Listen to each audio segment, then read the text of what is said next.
नमस्कार। बीएससी प्रथम वर्ष छात्र छात्राओं को का स्वागत है आज के वीडियो में।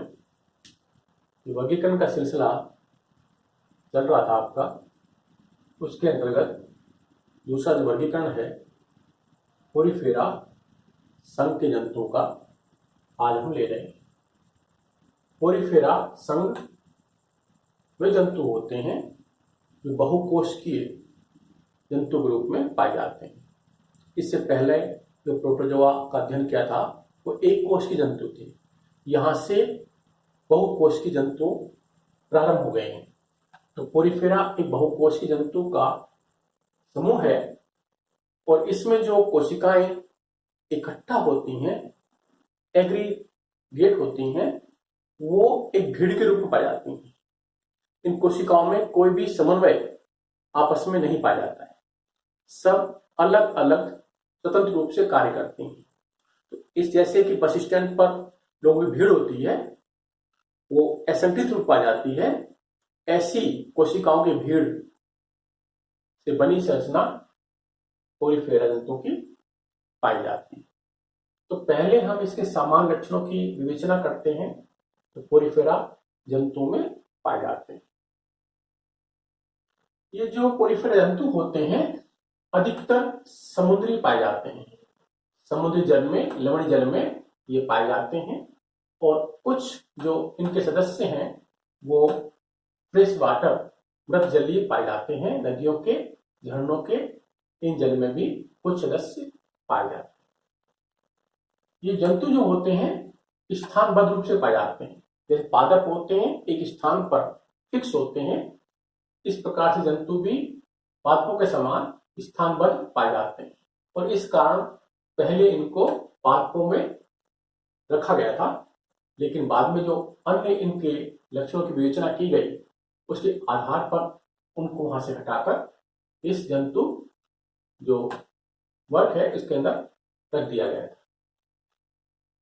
तीसरा जो लक्षण है इनका, ये बहुकोशिकीय जंतु है जिसमें कोशिकीय स्तर का देह संगठन उपस्थित पाया जाता है।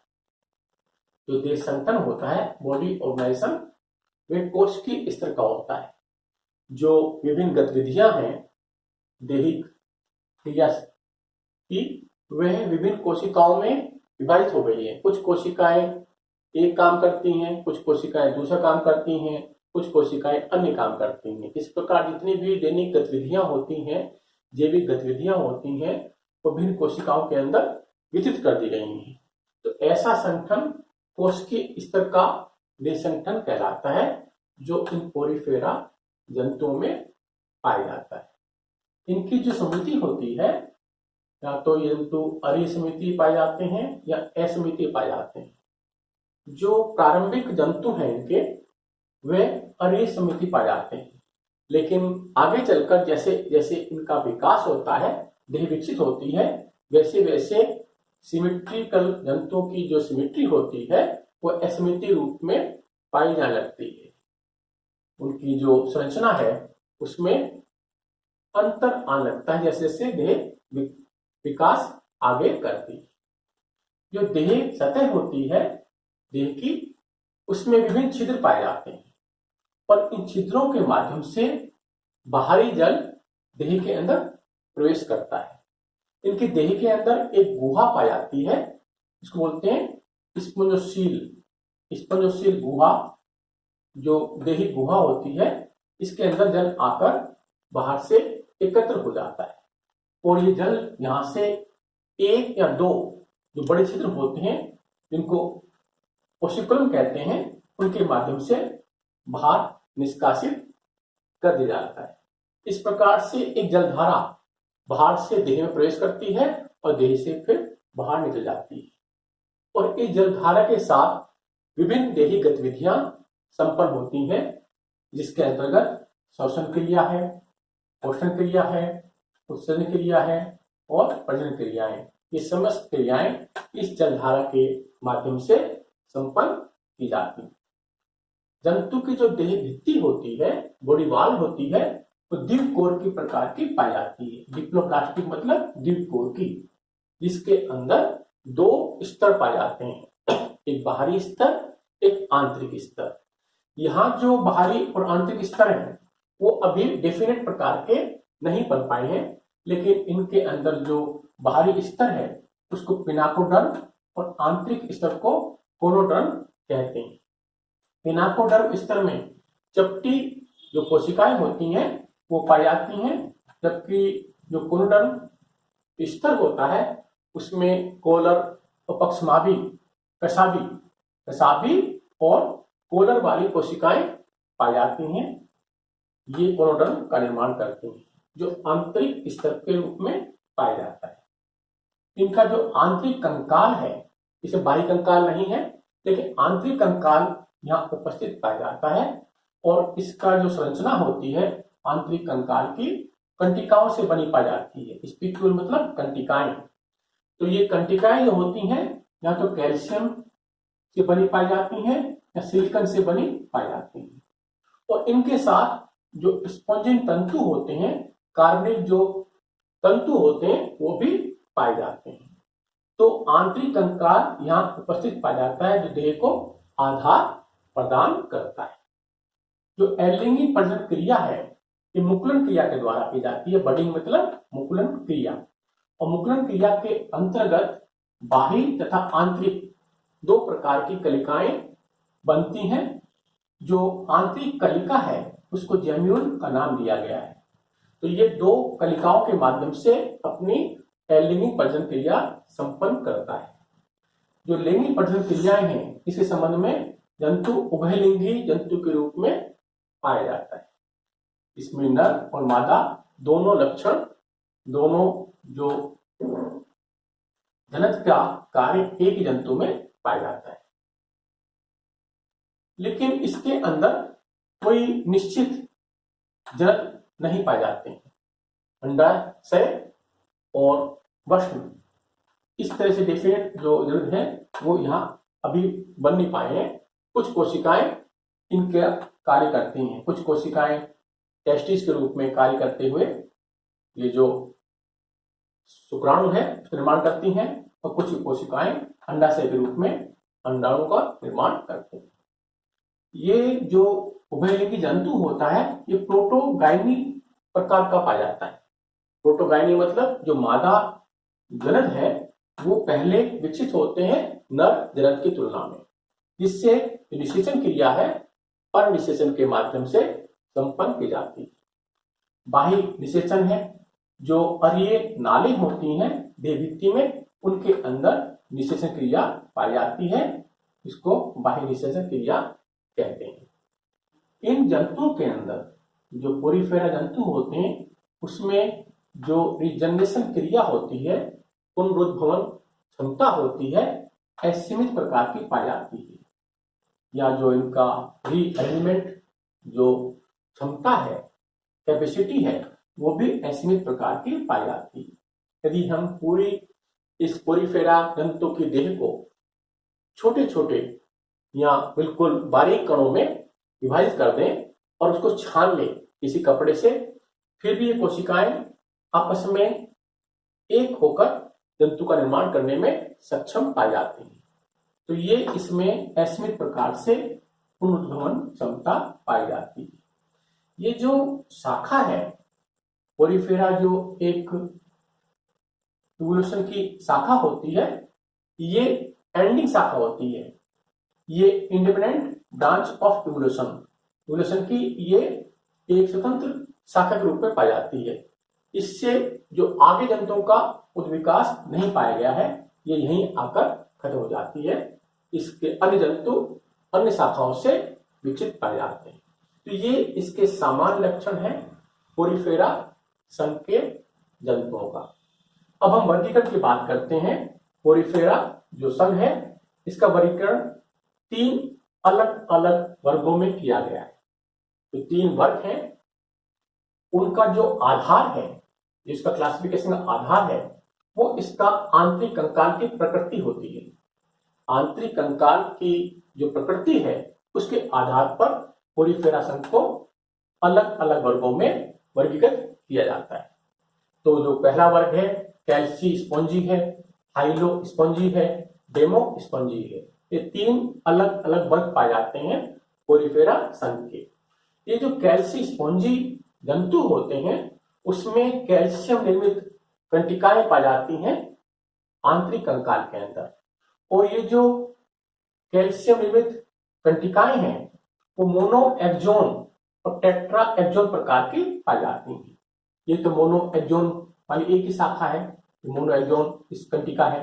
ये टेट्रा जो एक्सोन है इस प्रकार की कंटिकाएं पाई जाती हैं, जिसमें 4 भुजा होती हैं, इसमें केवल एक ही भुजा पाई जाती है। तो ऐसी कंटिकाएं कैल्शियम निर्मित जो ऐसी कंटिकाएं होती हैं वो इस कैल्सी स्पॉन्जी जंतु होते हैं उसके आंतरिक कंकाल का निर्माण करती हैं।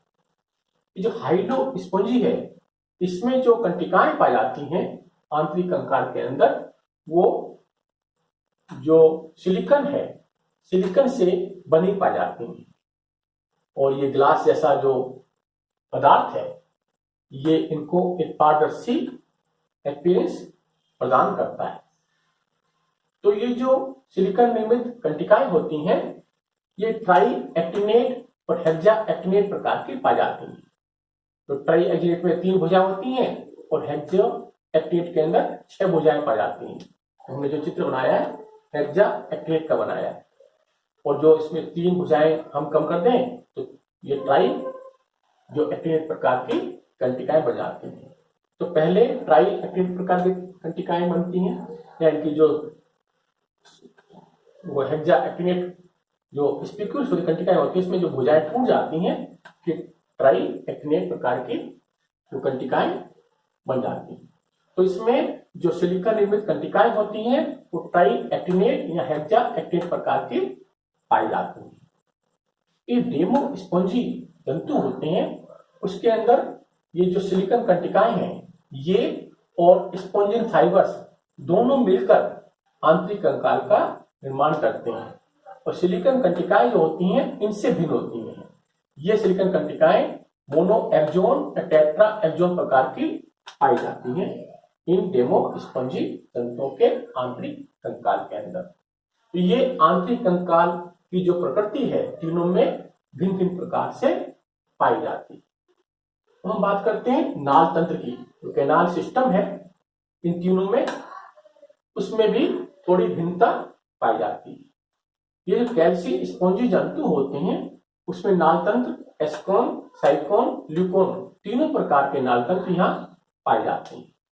यहाँ केवल ल्यूकोन प्रकार के नाल तंत्र ही पाए जाते हैं, यहाँ भी ल्यूकोन प्रकार का नाल तंत्र उपस्थित पाया जाता है।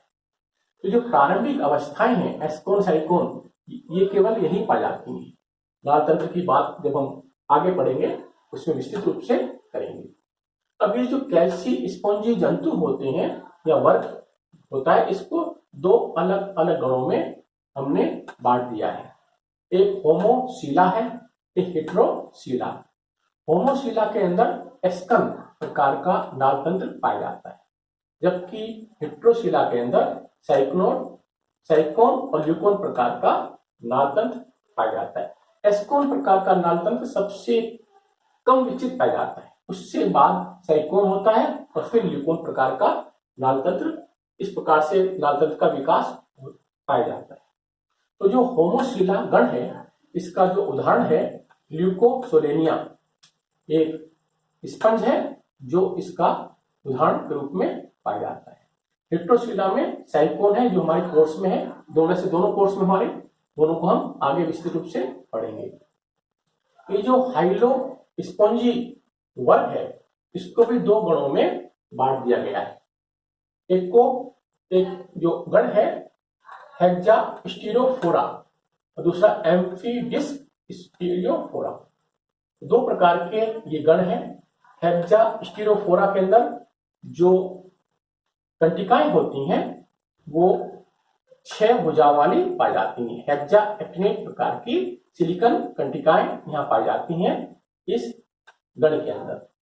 और जो एम्फीडिस्कोफोरा होता है इसके अंदर जो कंटिकाएं होती हैं इस प्रकार की पाई जाती हैं, इसको बोलते हैं एम्फीडिस्क नुमा कंटिकाएं।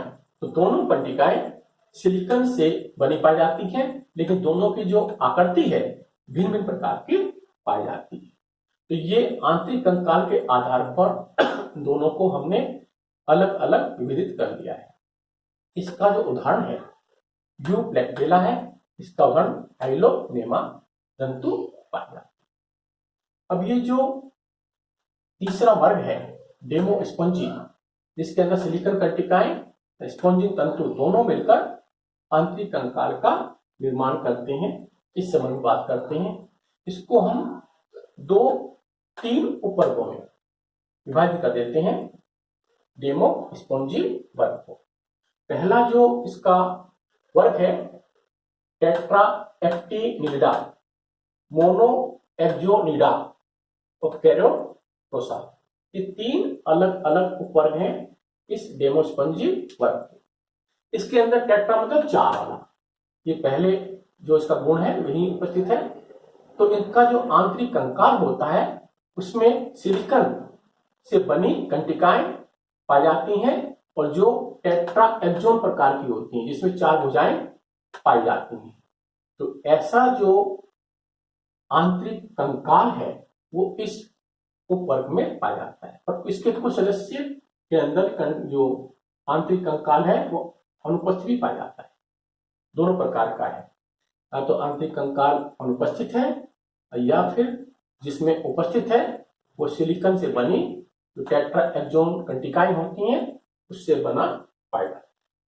ये जो दूसरा उपवर्ग है मोनोएक्सोनिडा, इसके अंदर जो सिलिकॉन कंटिकाएं होती हैं वो मोनोएक्सोन प्रकार की पाई जाती हैं। इस प्रकार की कंटिकाएं इसके अंदर पाई जाती हैं।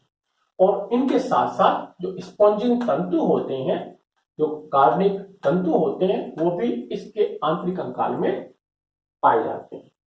जो केरोटोसा है इसके अंदर ये कंटिकाएं अनुपस्थित हैं, केवल स्पॉन्जिंग तंतु अकेले मिलकर इसके आंतरिक कंकाल का निर्माण करते हैं, जिसके कारण ये काफी सॉफ्ट होती है।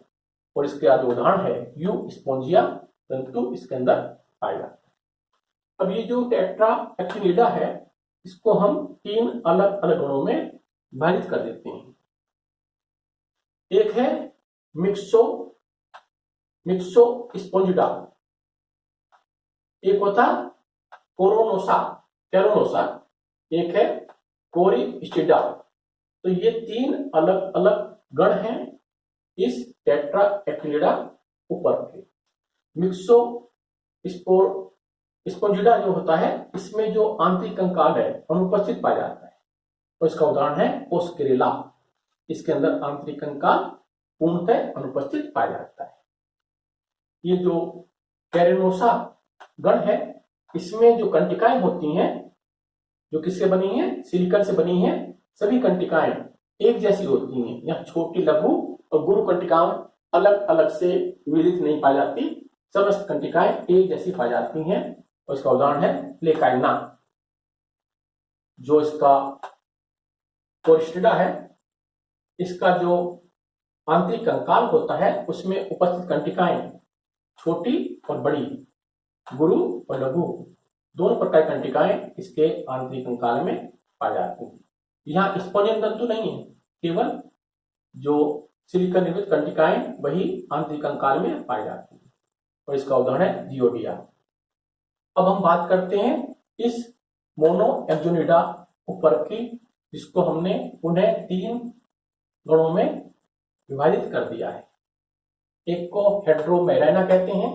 हेट्रोमेराइना जो गण होता है इसमें गुरु, लघु और गुरु दोनों प्रकार की कंटिकाएं पाई जाती हैं जो सिलिकॉन से बनी हुई होती हैं। और इसके जो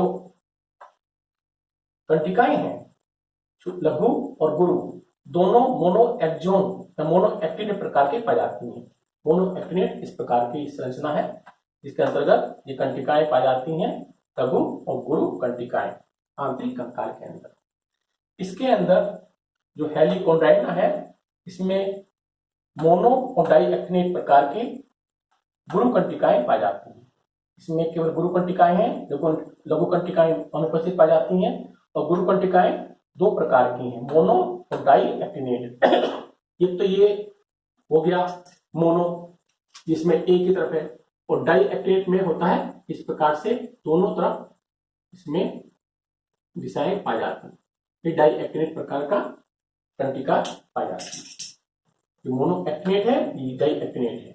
ये दोनों मोनो एक्सोन तंत्रिकाओं के रूप होते हैं। ये मोनो एक्टिनेट, ये डाई एक्टिनेट। ऐसी गुरु तंत्रिकाएं यहाँ पाई जाती हैं हेलिकोडर्मा में, और इसका हेलिकोडर्मा इसका उदाहरण है इस गण का। हेप्लोस्क्लेरोना ये इसका तीसरा गण है मोनो एक्सोनिडा का। इसमें जो मेगा कंटिकाएं होती हैं, गुरु कंटिकाएं होती हैं, वो डाई एक्टिनेट प्रकार की पाई जाती हैं। ऐसी कंटिकाएं यहाँ पाई जाती हैं, और लेकिन इसके साथ स्पोंजिन तंतु भी उपस्थित पाए जाते हैं। तो दोनों मिलकर आंतरिक कंकाल का निर्माण करते हैं, और इसका उदाहरण है स्पोंजिला। तो ये क्लासिफिकेशन है पोरिफेरा संघ का। नेक्स्ट टाइम हम दूसरा क्लासिफिकेशन लेंगे सिलेंड्रेटा संघ का। धन्यवाद।